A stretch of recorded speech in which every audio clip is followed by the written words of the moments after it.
Welcome to The Fully Lived Life, a podcast for those who are longing to pursue the full life and want to break free from anything that holds them back. Listen in as two friends, a psychologist, Dr. Mary, and a life coach, Gillian, talk about life, love, and purpose through the lens of faith, science, psychology, and life experiences. Oh my goodness, Mary. What? You crack me up. I know. All right. We always have a few antics before we hit record. We do, because we got to get our sillies out. Then we totally do. Anyway. Yes. So how are you doing today? I'm doing great. You know what? I feel a little chilly today. You know, the winter. Am I getting old? Am I getting to be one of those people that has to wear cardigans wherever I go? I don't want to answer that question. I can't answer any of this correctly without getting in trouble. I know. I'm poking fun at myself because lately I've been wearing layers, and I'm thinking, oh man, either I've lost weight and I didn't know about it, or I'm just, I'm getting old. And let's stick with that. Okay. You lost weight. Okay, that's it. Okay, I've lost some body fat. Now I'm all shivery. Exactly. Yes. So the reason why I answered the way I did is because I was laughing because we were just together this past weekend and we were having a blast playing games. I don't think I've laughed that hard in months. I mean, I so needed it. My gut was sore from all the laughing, and it was really therapeutic. If any one of you have ever been with Gillian when she's laughing, when you're full out laughing, it's, that silent laugh that you're doing where you're just beside yourself and you're crying because you're laughing so hard. Well, Gillian was doing that all night. And then on top of that, my husband, if any of you have heard Peter laugh, he's got the jolliest, loudest laugh. So between the two of you, you guys kept getting each other going. It was just amazing. Well, it's so funny because laughter is so infectious, right? Yeah. And for me, we were playing this game with memes, and it was really funny. And we had to kind of vote on the meme of the day, and it was very funny. But I get visual pictures in my head because I'm a slapstick person. So when I get these visual pictures, I can't help myself. And then I laugh, and then Peter's laughing, and that fuels my laughter. I literally had to put drops in my eyes the next day because I kept having to dab my eyes because I was laughing so much that I think I irritated my eyes. And I'm like, wow, when was the last time I actually laughed like that? That's right. I don't know. Yeah. I so needed it. I mean, we are in a season of tough stuff upon tough stuff. And just having that break of being silly and laughing and not caring about the fact that, we were not maybe looking that pretty as we were laughing, it was just so amazing. Yeah. And, I think that we got to let our hair down and we got to just be in the moment, and the cares of the world were left outside. And we were just having fun and being silly. Yeah. And it was just so much fun. So, wow. Yeah. I'm still chuckling at some of the things. In fact, when I was out walking Freddie the next day, things would come back to me, and I was kind of chuckling to myself as I was laughing because it felt so good and so necessary in a hard season. Exactly. Yeah. Exactly. And the interesting thing, my nature, and I think it's probably if we are all able to kind of get to that core part of our needs, is I've always loved to laugh and to play and to have fun. But I've struggled with it because I feel guilty, because when I'm having fun and relaxing, I'm not being productive, and I'm not getting things done. Whoa. I know. But you are being productive because your body needs the release, and you can feel the release afterwards, right? We hold so much tension in our bodies that when we get to laugh till the tears run down our face, our bodies get a break from all this tension. So it is productive. I guess, but it's not the way I've been raised to think about productivity. I mean, my dad was always working. He was always, trying to bring home the bacon. My mom was constantly cleaning the house. Yeah. And so when I just sit still and I'm resting or I'm playing, I was kind of quickly told to kind of get back onto my chores. I mean, we did chores, started doing chores from a very young age. I actually started working outside of the home when I was 12, and I never stopped. So this thing about productivity as part of my worth, as part of value, and it's of course been translated into the religious world, the Christian world, that God expects us to be productive, and we don't want to bury our talents. We don't want to all the gifts he's given us. We need to make sure we're nurturing it and doing for him. I'm sorry, so I just made some facial gestures. I hope you could interpret those. I was like, but here's a phrase, like the Irish are like full of phrases. There's a phrase for everything. Mm-hmm. Here's one for you. Mm-hmm. Idle hands are the devil's workshop. Oh, like what? You can't just sit and just daydream. Exactly. That's idle. And the devil's going to get hold of it somehow and turn it into some kind of horrible, sinful behavior. Please. Oh my goodness. Well, I think about our last week's episode, we talked about the science of learning and how we're supposed to be teachable like kids.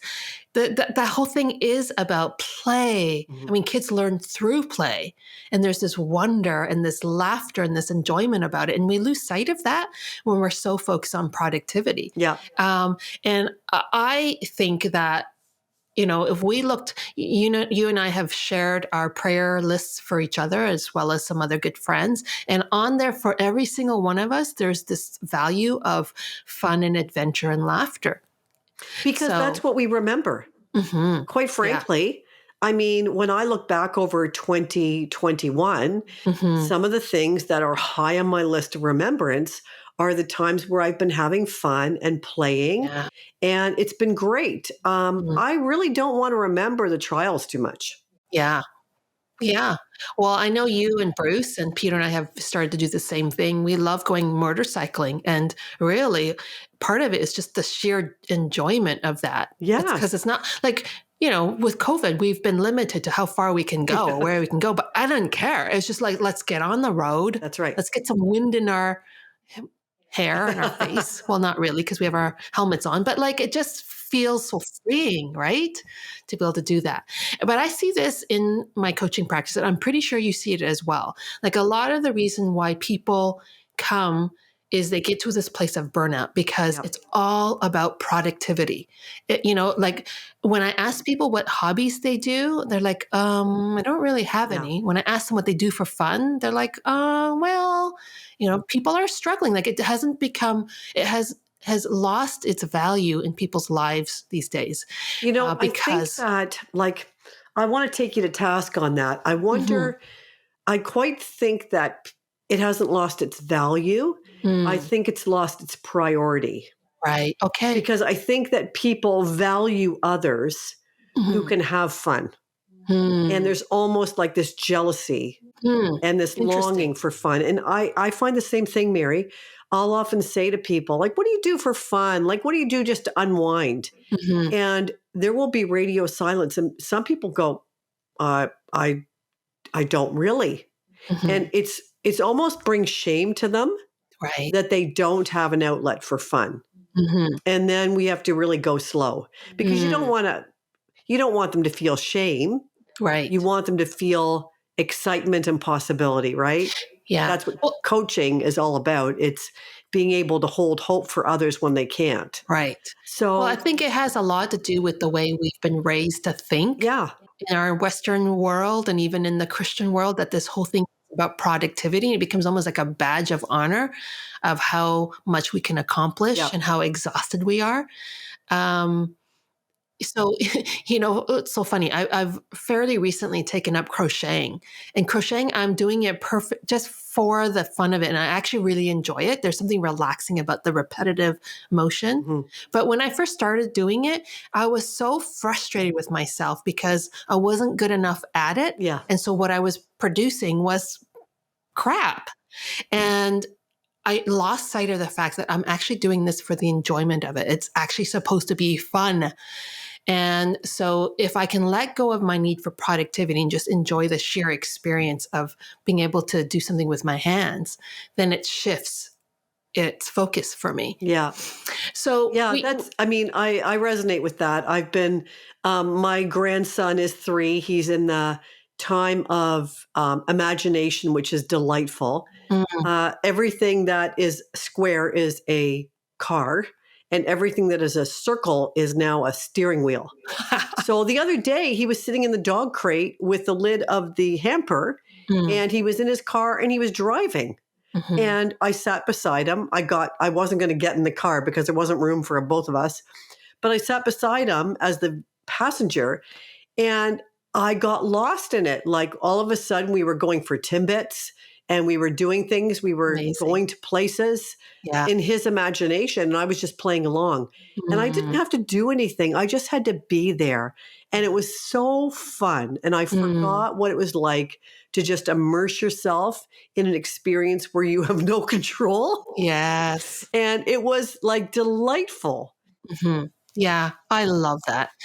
Yeah, and that's the whole thing about play and rest and fun and all of that. And that's part of the reason why we are doing this podcast, Yeah. is to remind people of that. And also because we are going through Brene Brown's book, The Gift of Imperfection. And this is guidepost number 7, which is cultivating play and rest. And then her subtitle is letting go of exhaustion as a status symbol and productivity as self-worth. And bingo, Bango. bango, bongo. It's like, ah. So she's quoting a scientist, Dr. Stuart Brown, and based on his research and also looking at the research across biology, psychology, and neurology, he actually says that play shapes our brain. Wow. It helps us foster empathy, and it helps us navigate complex social situations, and it's at the core of innovation and creativity. Wow. Like, wow. Well, I'm Like, thinking about some of these tech firms mm, and how they have yes. like playrooms set up Mhm, in their premises mhm. because they actually want people to engage in play because it actually fosters creativity. So they're doing it for their employees because there's an end benefit to the organization, Right. but they understand that by sitting at a desk and just like that's not creative and it's not play, and it Mhm. doesn't foster creativity. Right. Yeah. Well, in his research, he actually has found that with play, you end up ultimately getting better results in our work. Mm, Isn't that fascinating? Because we think that, oh, we don't have time for play. We don't have time to rest. We got to get on with the business of doing the work. But we actually may be busy, but it's not actually nearly as effective in reaching the goals that we want. right. So it's always, when I start to talk to an organization about some plans that they have in place, I always ask them to step back and kind of go, what are the goals you're trying to Yeah. accomplish? So it's not just about busy work. It's not just about ticking the boxes that you've done this, A, B, and C, but actually, what are you trying to accomplish? So actually giving their employees time to rest and to play is going to give them better results. Yeah. How Yeah. does Brene Brown define rest? Because some of Um, us would just define rest by plunking herself in the front of the TV with a bag of chips, right? right. But I don't think that's how she defines it. I don't know. Do you have the quote there? Because I was focusing more on the play part of it. Okay. Let me Um, let me find it. yeah. I'll keep talking about play as Sure. you look for it. So Brown is talking about play as just as essential to our health and our functioning as rest. And he says that play, what makes it effective is if it's a purposeless, that we actually play for the sake of just playing. We do it because it's fun and because we want to. And then this quote, he says, in today's culture where our self-worth is tied to our net worth, and we base our worthiness on our level of productivity, spending time doing purposeless activities is rare. In fact, for many of us, it sounds like an anxiety attack waiting to happen. We've got so much to do and so little time that the idea of spending time doing anything unrelated to the to-do list actually creates stress. Like, how many of us have this thinking Mm, that if I'm not being productive, I'm not being effective, Therefore, my self-worth is in the toilet. Yeah. Yeah. Yeah. Mm-hmm. I can't find what she's saying about rest, but I would interpret in knowing her work as saying that rest is a place of being settled, but not distracted. Interesting. Right? Like, I think of the times where I feel rested, and I'm sure many of our listeners would resonate with this, is when you go on holiday and you get to the beach and you've got your novel in your beach bag, but you literally just lay back on the deck chair and you listen to the sound of the waves and you feel the sun and you just kind of close your eyes and you enjoy. That to me is rest. Because it's not about reading the novel, even though you got it. It's about savoring and feeling settled in yourself. Yeah, I like that. Yeah. Well, rest to me isn't just about sitting there and watching Netflix hour after hour. I mean, there's definitely some benefit to that. There's some distraction that happens. But I love what you say about being sort of really present to the experience of wherever I'm at, whether I'm sitting on a beach or, I'm walking in nature. And it's just being able to be focused on what is happening at that time. And even being able to, obviously sleep is an important part of rest. But it really is disconnecting from all of the demands, all of the data that comes in through, social media or news, all of that, and just having some quiet in my mind. And we talk about this in the Enneagram.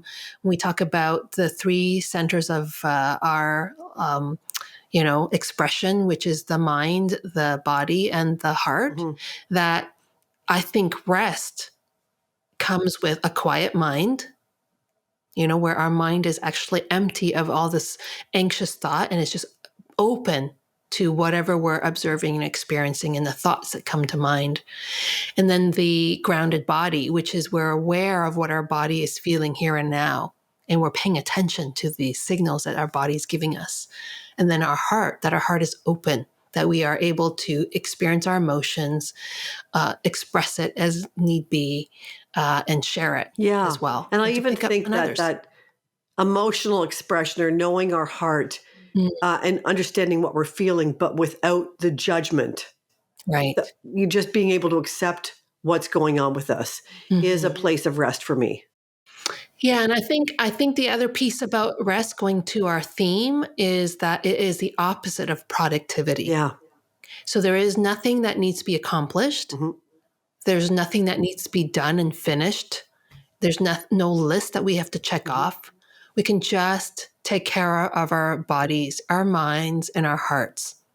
And we are like allowing ourselves that recuperation that we need so that we can go back to when we are working, we can be much more effective.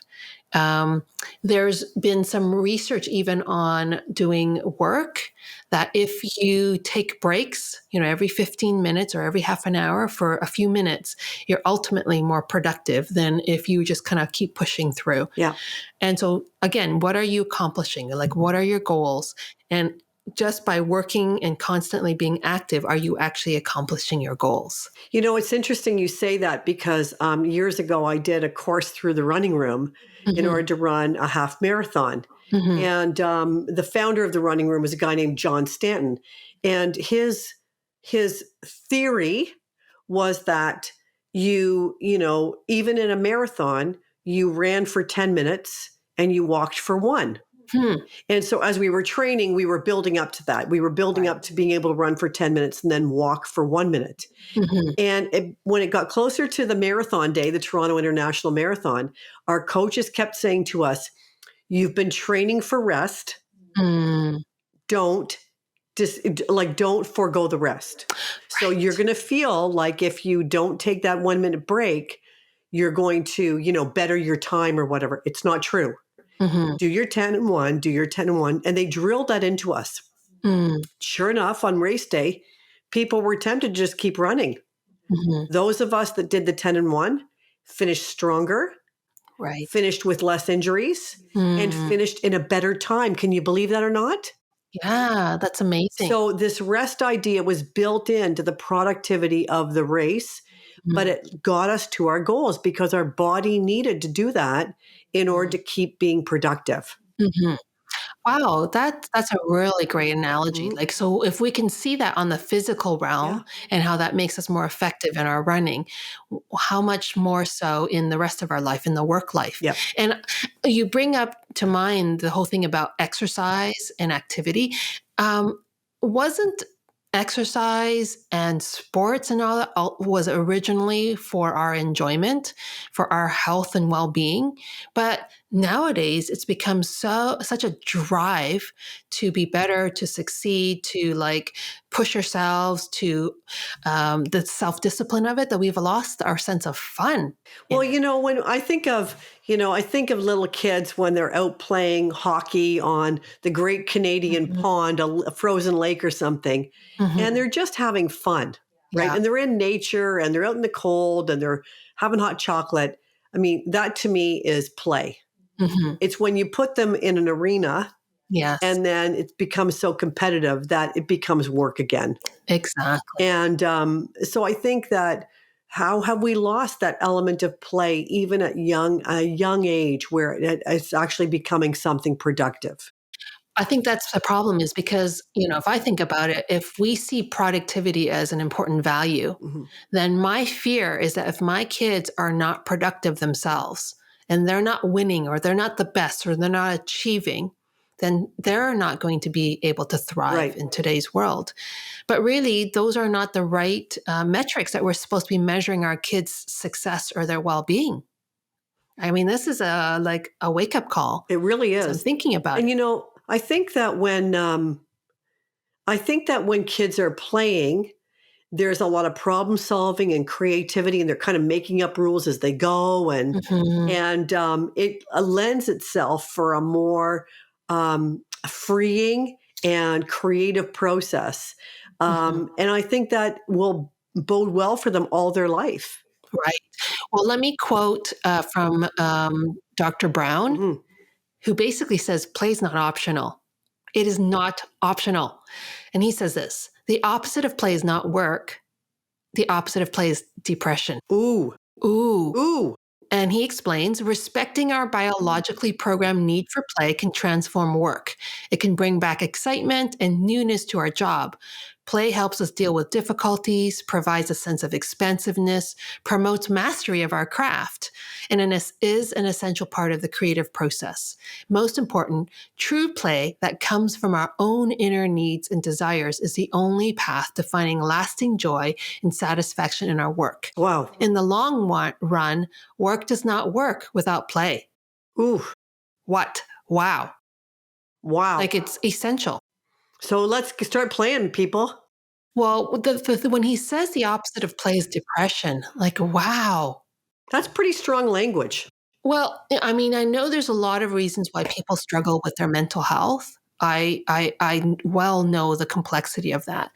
But if one of the features as to why people are depressed is because they're not playing enough, wow, right? Like they're so focused on productivity. They're driving themselves into Yeah, burnout. Of course, they're going to end up being depressed. They're not refueling their tank. that's right. It's become so ingrained in our culture that we actually see exhaustion as a status symbol. Like, how many times are we in conversation, we're talking about how little sleep we've got, and we're almost comparing ourselves. Well, I only got 4 hours sleep. Well, I only got 3 hours sleep. I worked till 15 hours a day and whatever it is, and we're almost bragging Yeah, about it, right? It's like it's part of our culture now. it is. Sadly. Yeah. And then So what? What are we waiting for? Like, are we waiting till we all retire to play? right, Well, exactly. I don't think that's appropriate. Right. So here's something for us to think about. And it's our tip for this podcast. And even as I'm thinking about it as well, like we often will kind of think about and we do this even in coaching where we help clients figure out their goals. our life plans. Yeah. The next few years, we want to accomplish this or that. And if you look at our list, the majority of the items on there are typically accomplishments. Sure. Or some sort of acquisition, like I want to get a bigger house or upgrade my car or whatever it might be. And of course, acquisition also means working harder, because then you have to have the ability to acquire that. So what if we asked ourselves instead, what brings us joy? How can we thrive? And what brings us joy? Would that question involve play and rest? So if I can ask our listeners and our viewers to ask themselves what brings them joy, but also what brings meaning to their life, and when do they feel like their best self? So practically, how much sleep are they getting? How much social outings? How many vacations are they taking? How many breaks do they take? What's a typical workday that helps them to feel their best self? And then what do you do for fun? Yeah. And no judgment. If that list is short, that's okay, because then you get to be in this season of experimenting where you give yourself permission to just try little things, big things that possibly could be fun. And you may discover you don't like it, or you may discover some new hobby as a result. So that's kind of what I want to encourage our listeners and viewers to do, is just start to make a list of all the things you're going to incorporate that's going to bring you joy and fun, laughter, and rest. Awesome. Just get going. Just get doing it. Yeah. So my life coaching tip would be, and this would be when I'm in a coaching session with a client, can you identify what play even looks like for you? Because it's going to look different for all of us, right? Right. And I do ask this question in coaching sessions, and often I'll ask a client, what do you do for fun? And they just don't have an answer. They're so product driven and competitive, and their goal achievement, they really don't have much fun in their life. And I don't want it to be a shaming like exercise, like that all of a sudden I've exposed them because they don't have fun. That's not what it's about. So then what I ask them is the following questions. When and where do you laugh? Right? Like, who are you with? When you're having a good time and you're laughing and you're having fun, who are you with? Right. Because environment plays a huge part, right? And then where and when do you feel the ease to just relax and stop striving? Right. And for all of us, that's different. Right. So with all that in mind, can we intentionally determine that we're going to add one more thing per month to our life that's going to foster laughter? Oh, I love it. For me, I got to tell you, I love slapstick. So I watch Fail Army. I watch don't even know what that AFV. I watch silly like Laurel and Hardy because it's slapstick to me and it makes me laugh. And I kind of lose sense of time when I'm watching these things. But if I can increase even my laughter one more time over the course of a month, and that's not a lot to ask. Right. It's actually helping me to build up that. Yes. And don't forget, when we did this in our Happiness Hacks podcast, is that when we laugh and have fun, we're actually releasing endorphins and happy emotions for us. So, or happy hormones for us. So we actually feel better. Yeah. So that's, again, science and how wonderfully God has created us to have play and to have a sense of humor and to laugh and to enjoy. Yeah. And, we started this podcast episode by talking about this games night that we had and how much we laughed and the feelings of connectedness that I had with there was just the four of us playing and, just watching how each other's brain works because we were playing this silly game. And, it was just fun and it made me feel connected to you and to others. Right. But it also had a carryover effect that I remembered the laughter and I was still chuckling about it the next day. Right. So clearly the feel-good stuff, the endorphins were racing through my body for quite a while after the end of the event. Right. Yes, I love it. So listeners, viewers, go and have fun. And again, give yourself lots of space and grace to experiment. Even if you don't get it right initially, it's not about that. It's just about opening up your experiences to invite fun and laughter and joy and adventure back into your life and to put productivity. I'm not worried about your productivity. You've got that in spades already. So put that down and focus instead on the fun aspect and let that be the balance for you. Awesome. Yeah. Awesome. Amazing. Great. Thanks for tuning in. Take care. Have fun. Take care. Yes, have fun. Thanks for listening to the Fully Lived Life podcast. We hope you found it encouraging and helpful. Be sure to follow or subscribe so that you never miss a new episode. And if you enjoyed our show, please help spread the word by sharing with your friends and family and posting on your social media. Thanks for listening, and tune in to our next episode.